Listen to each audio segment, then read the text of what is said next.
I is one of the most terrifying concepts there is. And it's also one of the most important in our current evolution as humanity in this age of disruption and AI. Why is I so terrifying? Well, if you really think about it, as soon as you say I, everything else is not I, separate from you. Even me, right? If I'm observing my body, if I'm observing my emotions, if I'm observing my thoughts, I necessarily have to be separate from them. Otherwise, I couldn't be observing them. And of course, I am influencing them by observation, as we know through quantum physics, but I'm still separate. And I'm separate from everything there is, from all of this other stuff out there, other things, res alles in Latin, reality. And I'm completely and utterly alone. So it's terrifying, right? Which is why we find ways not to feel it.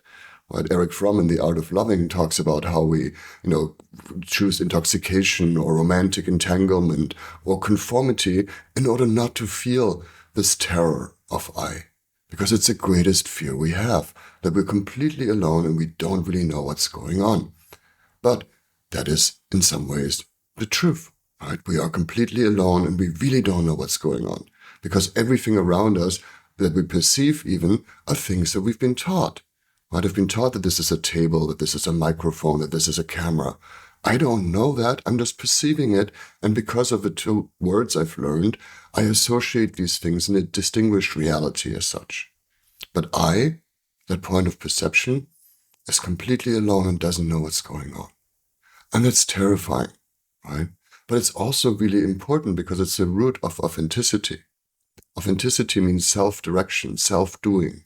Right? So if I want to do something from myself on the inside and not just as a reaction to my outside, right, then I have to be alone. I have to make that choice of what's important to me. Now, why is this so important for our current stage of evolution? Right? Our last big age of enlightenment was all about the idea that we are rational beings, right? That we're at least animals capable of reason, that we can think. And thinking is very cool, but now technology has caught up with us. Right? We have robots that will be stronger and faster than our bodies. We have emotional AI that can determine your mood from looking at your microfacial expressions and from your voice, and actually does so much better than most psychologically trained people, most psychologists and trained people out there. So it does it even better. And now we have AI that can even reason. Right? It can be on that semantic circuit and actually beats most humans at reasoning. Because most people have learned language and use some of their semantic circuit, but haven't even been trained in logic. Right? So the technology has caught up with us. And if we want to direct the AI rather than being directed by it, then we have to be authentic. We have to make our own choices, act on our own values. And that necessitates I, that separation. And again, it's terrifying, but it's also required because otherwise, we can slip into some global fascism again, where someone else tells you who to be and what to do. Right? And so if we want a humanity where we all are authentic and consciously relating to each other, if I want to consciously relate, I have to be separate first. Even Erich Fromm says that, paradoxically, in order to love, we have to be alone first. We have to separate ourselves first, because only then can I consciously relate. And that will mean giving up all default connection, whether it's family or lovers or society. We have to be willing to step away from all that and really think about who am I and what is important to me. And you might have felt those pings, you might have felt those moments when you felt I and you felt completely alone. But allow that, it's okay. Because in the end, we're all connected to everything there is anyway. Right? It is a paradox of the relational circuit, of the relational intelligences. And on one hand, we're completely separate, and at the same time, we're connected to everything there is. Right? I am part of universe. I am part of humanity.